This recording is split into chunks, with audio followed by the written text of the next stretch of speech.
Boleh. Ada mungkin dari mbak-mbak, ibu-ibu. Saya bertanya. Oke, Pak, monggo. Kayak semuanya tadi kurang disip aja beli lagi. Monggo, dengan Bapak siapa? Saya dari desa. Jadi Mas, mekanisme apa untuk sebuah kita minta bantuan ke wartawan apa jurnalis untuk meliput informasi yang kita punya. Seumpama kita punya objek untuk minta bantuan sama wartawan atau jurnalis untuk meliput itu, mekanisme apa yang harus kita lakukan? Terima kasih Pak. Untuk mendapatkan informasi, untuk mendapatkan peliputan bantuan peliputan maksudnya, itu kita bisa menggunakan by phone. Kita harus punya link dulu tadi. Ketika kita misalnya di sini punya suara Pasuruan, kita telepon saja. Kenapa kadang kita telepon itu gak datang? Karena mungkin ada berita yang lebih penting. Nah, itu, tapi kan nggak boleh, jangan sampai. Ya cuman memang juga etika. Ya. Kalau kita disarankan makan 3 jari, ayo 5 jari, ya kan? Jadi orang memang sulit untuk mengikuti etika tersebut. Jadi, Pak, bisa kontak langsung di kota-kota itu banyak namanya kantor biro atau kontributor. Misalnya TVRI, Biro Pasuruan, itu yang akan mengambil berita yang ada di Pasuruan. Namun untuk kesempatan tayang kita tidak bisa menentukan karena TVRI sangat luas. Siapa tahu beritanya lebih penting yang ada di Sumatera atau di mana-mana. Atau ke kontributor. Kontributor sama biro itu sama-sama di sebuah kota dan mengambil sebuah berita. Bedanya kalau biro itu resmi dari kantornya seperti TVRI. Tapi kalau kontributor itu orang seperti kita. Ada berita, kita video, kita beri naskah, kita kirim ke kantor misalnya TVRI tadi. Kalau sama TVRI ditayangkan, kita akan mendapatkan uang 300 atau 700 ribu seperti itu.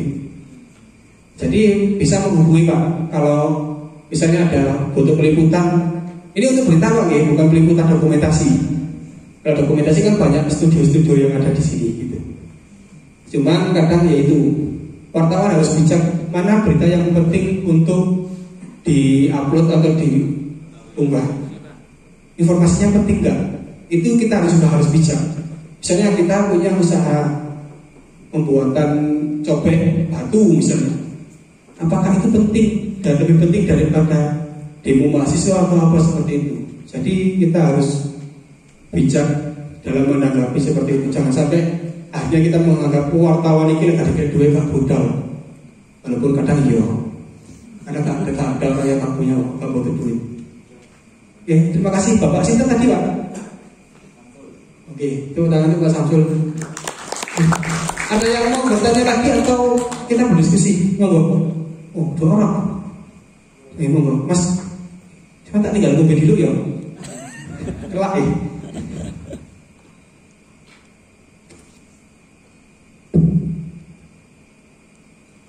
Terima kasih. Mulai tadi kita sudah banyak ilmu dari jenengan. Cuma jenengan tadi masih perkenalan terkait nama, terkait background jenengan. Tadi ngomong wartawan, tadi juga foto. Mungkin Bapak nanti menghubungi jenengan kan itu. Jenengan misalnya wartawan mana kan mau tentang ya. Saya pikir istri bojo memboten kan ngono cewek. Dan lain background, mungkin pengalaman di dunia fotografi, di komunitas mana dan sebagainya. Ya nanti mungkin ketemu komunitas yang lain, gabung belajar bareng. Monggo. Ya, kembali lagi ya. Perkenalkan, nama saya Muhammad Zainuddin Zaki. Saya berasal dari Kabupaten Malang. Saya lulusan S1 Sekolah Tinggi Teknik Malang, STT atau yang dulu namanya STKOM RRI. Ya, untuk sekarang pekerjaan saya seorang freelancer atau fotografi yang sekarang lebih komersil, bukan di keberitaan lagi. Pengalaman di dunia wartawan dari kelas 2 SMK saya sudah membentuk yang namanya ekskul jurnalistik di sekolah saya. Dan sampai saya lulus, saya kerja dan saya kuliah, saya masih memberikan ilmu atau memberikan materi kepada adik-adik. Untuk pengalaman, sekiranya dulu saya di Batu TV pernah ikut wartawan tapi lebih tertarik ke dunia produksi. Kemudian di ATV juga itu pengalaman yang sangat berharga ketika saya meliput di stasiun itu kereta api, yaitu tahun 2014 atau 2015 ketika ada arus mudik. Kita harus memberikan berita-berita tentang mudik. Saya ke daerah Kota Baru di situ. Itu saya berangkat 4 orang, 2 cowok, 2 cewek, yang 1 reporter, 2 orang. Dan itu ketika itu yang namanya musim mudik pasti pas Ramadan pasti. Ya itu kita harus berlari-larian mencari narasumber, mencari gambar, dan akhirnya kita harus mokel. Ya emang gimana ya tadi kembali ke kesiapan fisik itu yang sangat penting. Misalnya mau player-player ya, sarai dewe. Seperti itu. Ada lagi mas yang mau? Berarti Pak Ari. Nah, iya. Itu sangat Pak Ari. Terima kasih. Oh ya, ngomong sing foto kono kowe mana? Oh ya, saya belum berkeluarga, saya masih muda, jangan celuk Pak. Saya masih 25 tahun ini sebenarnya. Ya, 3 bulan malah Pak kula. Ya, saya sekarang sudah keluar dari dunia jurnalistik. Kadang juga ngisi di alternatif media di Pasuruan, cuma kontributor. Pak, saya punya berita, aku diupload seperti itu aja. Karena emang saya harus ditulis naskah, puisi-puisi, bahkan weddingan. Sekarang fokusnya karena di weddingan, jadi wedding planner, bikin apa, rundown dan seperti itu. Enggak, Mas saya tadi mau tanya.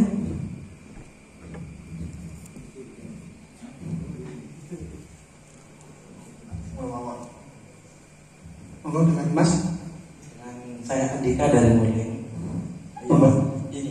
Ini berhubungan dengan Kim ya. Kita kan tugasnya menyampaikan informasi. Jadi biasanya kalau di desa itu kan apa istilahnya ya, nggak ada yang informasikan gitu.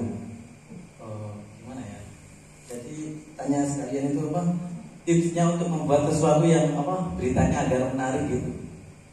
Ya mungkin dari pengalamannya Mas Zaki bisa ceritakan agar beritanya lebih apa bisa menarik orang untuk membaca gitu. Terima kasih lagi Mas Andika. Mas Andika. Soalnya orang-orang sekarang kan lebih suka berita yang negatif daripada berita positif. Itu kebiasaan kita. Kita tuh lebih suka ke sesuatu yang keburukan, yang buruk maksudnya. Sini ada yang tahu Idul Daratista, ada yang tahu Dua Serigala, ada yang tahu Zaskia Gotik. Coba sebutkan lagunya apa? Kalau si Uruk goyang ada kan? Ya karena kita kebiasaan untuk menempelkan sesuatu hal yang buruk seperti itu. Dan untuk membuat berita yang menarik itu sangat mudah mas, bukan mudah seperti kita meremehkan ya. Cari sebuah potensi yang mungkin di desa tidak ada, atau desa itu unik. Misalnya ada sumber air yang bisa dipotensikan untuk wisata, kita gunakan. Walaupun penulisan kita pasti punya rasa minder, ya kan? Duh, tulisanku elek, tulisanku kok sing pojok kok malah gak seneng. Itu cuma nulis saya. Lama-lama itu akan melatih insting kita. Seperti itu. Jangan pernah takut menjadi jelek. Seperti itu. Karena nanti kalau kita sudah menjadi bagus, yang jelek itu akan kita bilang, oh, aku pengen belajar kayak gini ya. Nah, seperti itu. Monggo ada lagi mungkin sanggahan Mas Andika. Yang lain monggo. Setelah ini kita bisa praktek menggunakan kamera yang sudah sediakan. Iya. Menanggapi pertanyaan dari Mas yang tadi bertanya, Mas Andika ya. Nah, biar beritanya menarik itu biasanya kalau saya lihat di berita-berita online, di situ dikasih kata-kata yang bikin penasaran. Heboh. Kemudian tetapi walaupun penasaran tidak membuat hoax ya. Jadi ada kata-kata yang nggak dilanjutkan. Misalnya tips awet muda nomor 7 sangat luar biasa atau apa gitu. Nah itu biar bisa penasaran. Mungkin menurut saya seperti itu Pak. Kalau seperti itu apakah boleh apa enggak? Misalnya judulnya itu dibuat hiperbola, tapi masih dalam batas kewajaran gitu. Oke, makasih. Sangat diperbolehkan, tapi tetap ada batasannya Pak. Iya. Jangan sampai kita melebih-lebihkan terlalu lebih. Seperti itu. Karena kita juga butuh orang yang melihat atau membaca tulisan kita. Gak masalah tulis heboh, astagfirullahaladzim, telah ditemukan seperti apa gitu. Kadang kan ada yang klik ketik klik suka jika kalian ingin seperti ini, kayak gitu. Ada kan? Itu kan hanya untuk menarik pembaca supaya dia tertarik. Walaupun akhirnya kok begini dong. Karena ya itu mau kayak saya pernah membaca berita Ronaldo ditabrak sepeda motor. Ini beneran, saya tidak bohong. Ketika saya buka ada anak kecil namanya Ronaldo, orang Bekasi. Aku tak, ya apa sih kira yang nggak mungkin dong dia dari stadion Jokowi itu semua orang nggak sepeda Vespa, nggak mungkin gitu loh. Tapi kita akan membaca karena kita sesuatu yang menarik. Penasaran, nggak masalah. Cuma jangan terlalu lebih-lebih. Berlebihan yang sangat itu jangan. Apalagi sampai merendahkan orang lain. Dan kadang juga di berita-berita itu seringnya karena caption sangat mudah digunakan di hiburan, menggunakan caption yang kurang sopan atau kurang menghormati orang lain. Tentu yang kemarin para Paralimpik atau pas Olimpiade ada yang mendapatkan medali perunggu. Itu di sebuah portal berita dituliskan, atlet ini hanya menghasilkan ini. Apakah itu cocok? Dia sudah berjuang hanya mendapatkan hanya. Itu kita sangat tidak menghargai orang lain seperti itu. Silakan kita menggunakan judul yang aneh-aneh. Cuman kita tetap harus tahu batasan etika. Batasan yang paling penting etika sopan santun itu sangat penting. Karena kita membuat berita jangan sampai bisa menyakiti orang lain. Ya ada lagi, monggo. Kalau enggak, monggo kita langsung praktek, kita belajar. Sing wis taunya kalau kayak Mas Amadi enggak usah. Kalau Mas, kita belajar bareng ya. Ya enggak apa-apa, kita di sini belajar bareng. Saya bukan orang sing pintar-pintar banget. Saya boleh jujur itu banyak orang yang lebih pintar di luar sana. Bahkan kita bisa belajar di Google atau di YouTube pasti banyak. Monggo di sini ada yang mau mencoba, ada 2 kamera di sini, mungkin dibagi 2 tim, 1, 2, 3, 4, 5, 1, 2, 3, 4, 5, 1 kamera, 1 kamera. Oke? Tapi karena di luar sangat gelap, kita belajar di sini, oke? Kita belajar, cek tahu lah minimal cek tahunya kalau. Oke, langsung saya sediakan kameranya. Kita belajar menggunakan ngefoto objek-objek yang ada di sini.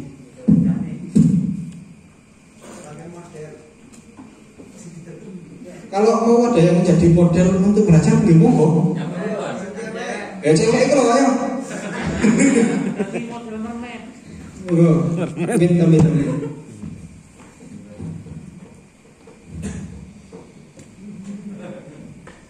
Wis langsung, monggo, gak usah isin. Nah, ayo monggo. Beres kan kita. Beres ini. Oke, cuma cekal gak mau Mas. Ayo Mas. Ya Mas. Katanya ke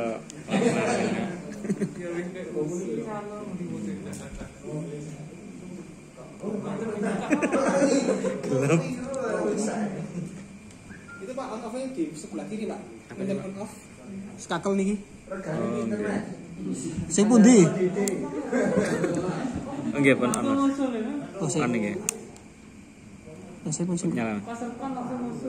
Oh, sampun. Iya monggo. Oke, ngapunten kalau nyebut kedap. Nggih. Ayo yang perempuan maju. Cara memegang kamera yang benar aman. Ini. Kedap Mas. Pensel untuk nopan. Supaya nggak ada dulu. Walaupun ada juga yang menggunakan gini. Yang penting bukan gini. Karena kita butuh zoom dulu. Dan untuk strap atau tali, kebiasaan banyak orang yang sudah profesional atau apa, nggak masalah juga. Yang penting jangan salah dulu. Tapi kalau kita belajar lebih baik kita kalungkan. Itu keren. Nah, atau satu tak masalah. Nah, pokoknya jangan di sini. Kalau di sini, ingin belajar, silakan. Memutusnya kok hasilnya apa kok kurangin ini monggo. Nggih. Mana modalnya? Kembang.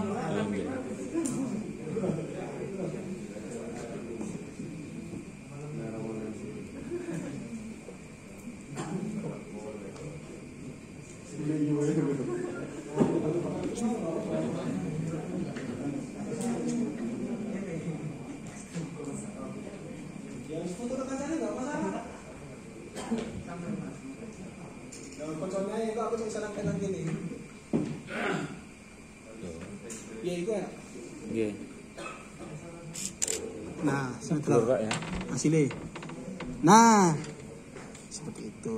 Cuman praktek nang konco nih. Nggih. Mas, nyelem mic-nya Mas. Nyelem mic-nya. Mas, aku fotoin Mas. Aku itu ada dadi materi. Sip. Jadi cek iso ono critane kan. Nah, kita ngene. Nah, sama Ojo ikut tok, HP bisa. HP bisa semua. aku ngene Mas. Oh, sorry, Pak. Itu Mas. Saudara. Iki lho lawan model ae difoto. Itu sampai 100. Hati-hati kau Mas, kamera Mas. Ayo Mas. Anu ngene tamu Ini kok selebrasi tadi kok goyang. Nang ngarep. merdeka. Saudara. Kok gatosan tadi apa? Oh, nggih. Pinggirnya cuman Mas, monggo. loh, kok jauh sih gak apa-apa, belajar cek tahu. Ini pengalaman. Berapa kamera seperti itu, Pak? Iki wis murah iki, aku di 10 tahun nih, 2011. Berarti saing ya. 10 tahun. Sekarang banyak Pak sing murah-murah.